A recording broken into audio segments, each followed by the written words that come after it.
This two-time world champion has established a remarkable record of 26 wins, no losses, with all 26 wins coming by way of knockout. Here is the undefeated WBC lightweight champion of the world, Edwin Dinamita Valero.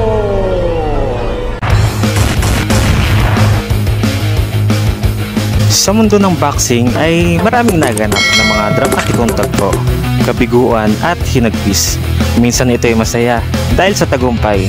Isa lang yan sa mga pinagdaanan ng ating mga iniidolo bago nila nakamit ang pagiging kampiyon. At hanggang sa ngayon ay patuloy pa rin silang hinahangaan ng napakaraming tao.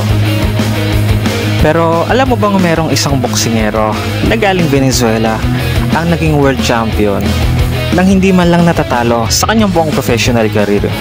Siya ay merong perpektong record na 27 wins at lahat ng ito ay naipanalo niya sa pamamagitan ng knockout nang hindi man lang natatalo. Maraming kwentong bayan ang nagsusulputan dahil dito. May mga nagsasabing nakipagkasundo daw ito sa mga demonyo upang makamit ang hindi pangkaraniwang lakas. At ating babalikan ang mga chismis na iniwasan daw ito ng ating pambansang kamao na si Manny Pacquiao. Yan ang ating istorya sa ating video, si Edwin Valero. Hello guys, it's Lifehacks TV here.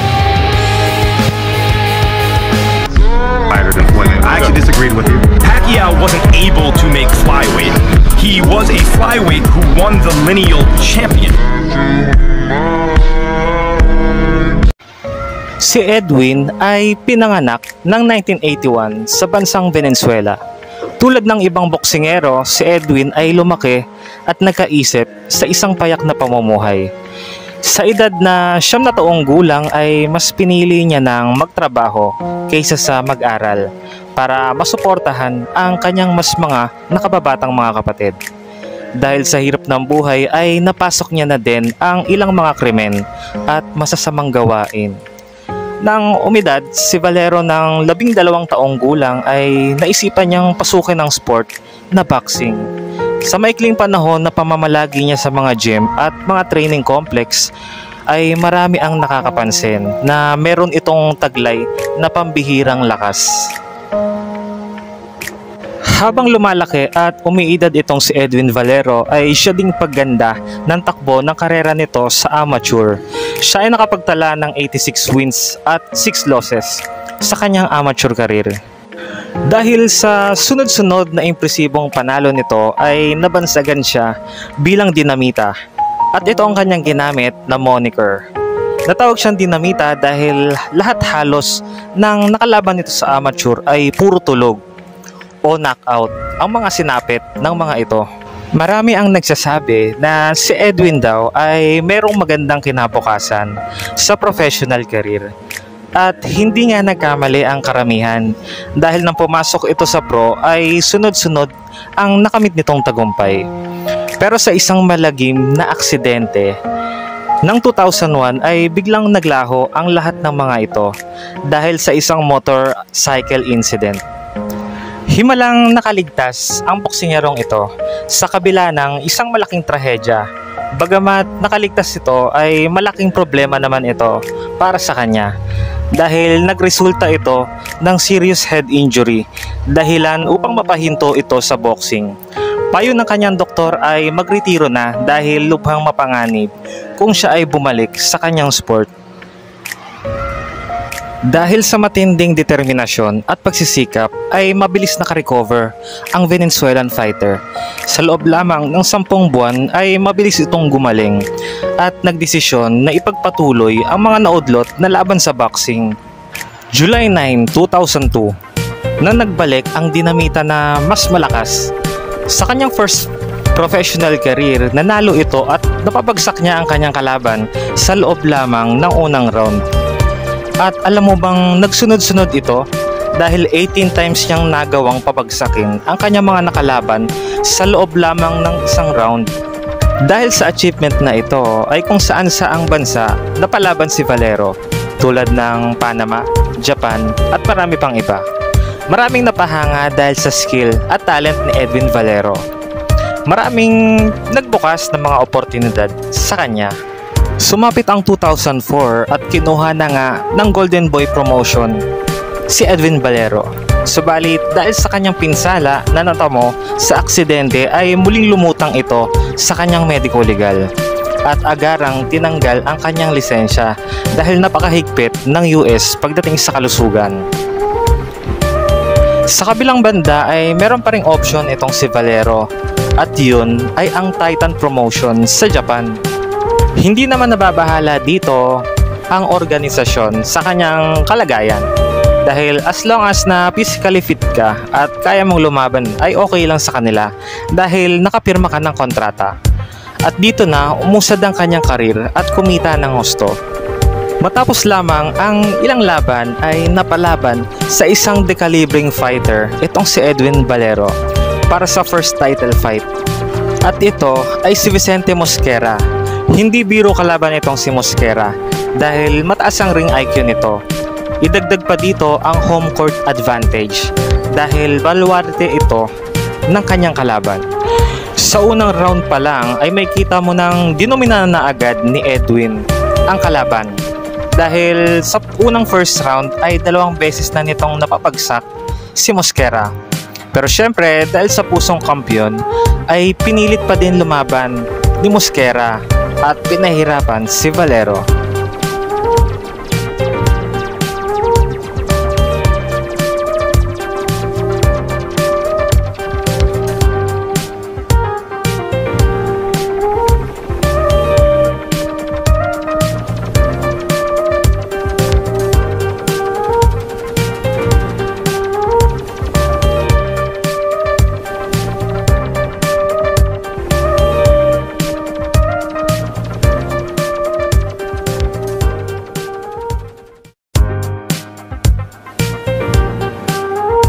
Makikitang accurate ang mga patama ng Panamanian fighter kay Edwin Valero. Ngunit sumasagot din ang dinamita ng Venezuela.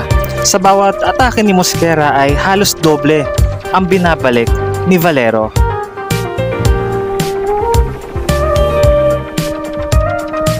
At sa hindi inaasahang pangyayari ay merong kombinasyon na pinakawalan si Mosquera, bagay na nakapagpatumba kay Edwin Valero. Kitang-kita na nabuhayan ang mga kababayan ni Mosquera nang makascore ng knockdown ang kanilang pangbato. Pero kabaliktaran pala ito ng mga susunod na mga mangyayari dahil mas lalong uminit si Edwin Valero at mas lalong lumakas.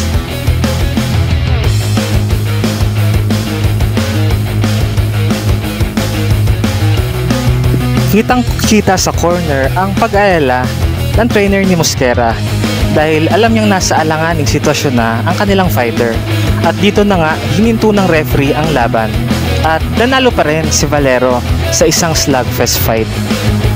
At dito na nga tinanghal na WBA Super Featherweight Champion si Valero. Makikita sa video ang kanyang asawa na nakasuporta sa kanya.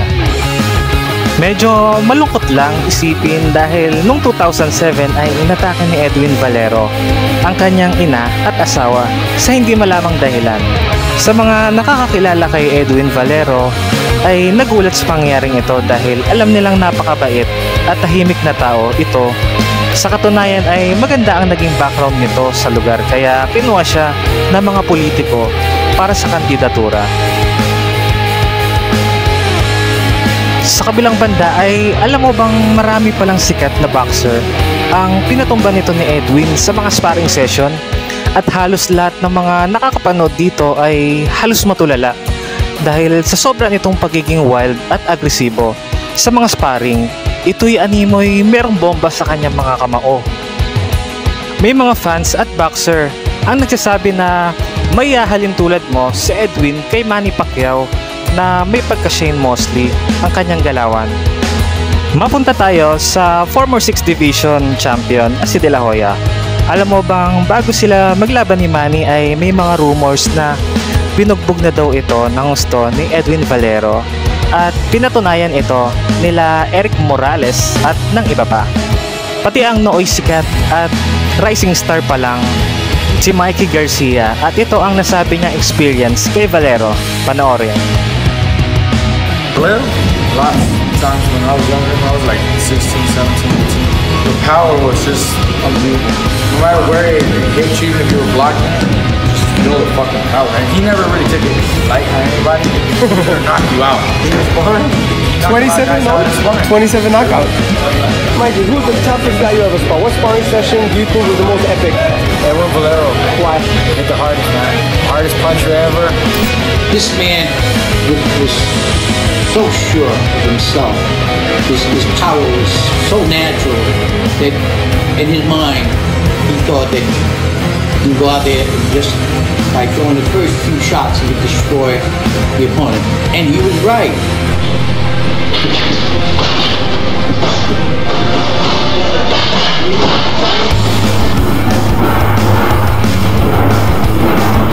You can see the improvement, you can see the talent, you can see his boxing ability.